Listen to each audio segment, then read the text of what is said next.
Back now to our breaking news. Jim Lovell, the legendary astronaut, has died. Lovell oversaw that nearly disastrous Apollo 13 mission to the moon. During the flight, an oxygen tank exploded, forcing Lovell to abandon a lunar landing and instead swing around the moon to return, amazingly, surviving back to Earth. His heroic actions were portrayed by Tom Hanks in the movie Apollo 13. This is Houston. Say again, please. Houston, we have a problem. We have a main bus B undervolt.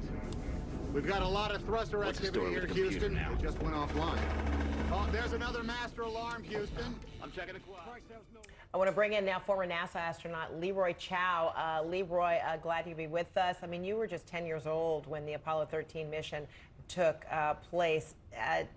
Were you watching it? Did it in any way impact you and your desire to become an astronaut?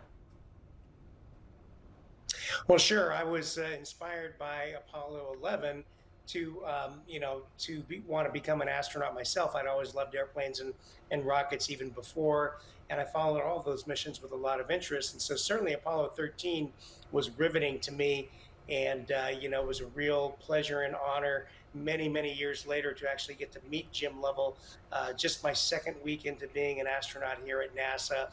And it was just a wonderful experience to meet all of those folks that I had grown up with admiring. What was that like? I mean, they say never meet your heroes, but I imagine from what we've heard about Jim Lovell, that is one you really do want to meet. Oh, absolutely. It was about my second week as a new NASA astronaut. There was a reunion, and I got to meet all the, like I said, my heroes, including Jim Lovell. And Lovell couldn't have been a nicer guy. He took the time to talk to some of the new guys like me and ask us about ourselves and allowed us to ask him questions, and just struck me as one of the nicest guys. And it's really pretty cool. I really treasured those times when I did get to meet some of my heroes. Yeah, I mean, this is a really tight community, this astronaut community. For you to been able to interact with him, I wonder, what is the chatter? What are the discussions right now amongst all of your colleagues about, the loss of this great hero? Well, it's, I just saw the news myself just moments before you guys called me, and so I haven't had a chance to talk to anyone else, but all of us really looked up to, especially the Apollo astronauts. They were, people like Jim were pioneers. They were out there hanging it out, taking pretty big risks at the time, to go achieve things that we have not been able to recreate since 1972. So hopefully with, the help of some of our technologies and other things, we are able to go back to the moon sooner rather than later and honor Jim and the other folks who went to the moon. Leroy, there's a reason why people are chosen to be commanders, right? It's because they have the leadership, not just to deal with the course of a successful mission, but if something goes wrong. You were a commander of the space station. Jim Lovell's leadership during the Apollo 13 mission is largely credited with why those astronauts were able to work together and work with the folks on the ground to come back. What is it, I suspect, and you tell me, is that something that astronauts look at? Are they looking at these kind of leadership examples for when they're making contingency plans and thinking about what they might be up against?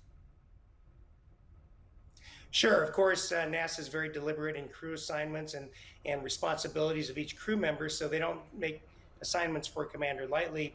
And in the case of Jim Lovell, as you said, it's just, goes to show you what a good leader can do. And as you mentioned before this segment, when your back's against the wall, is how do you react under pressure, right? And so there's no real training for that except for experience, right? And so, people like Jim and people around that era and people in my era, I think it's something that you develop, something that, maybe you've got a little bit of a knack for, but it's calm under pressure, and that's what makes a good pilot.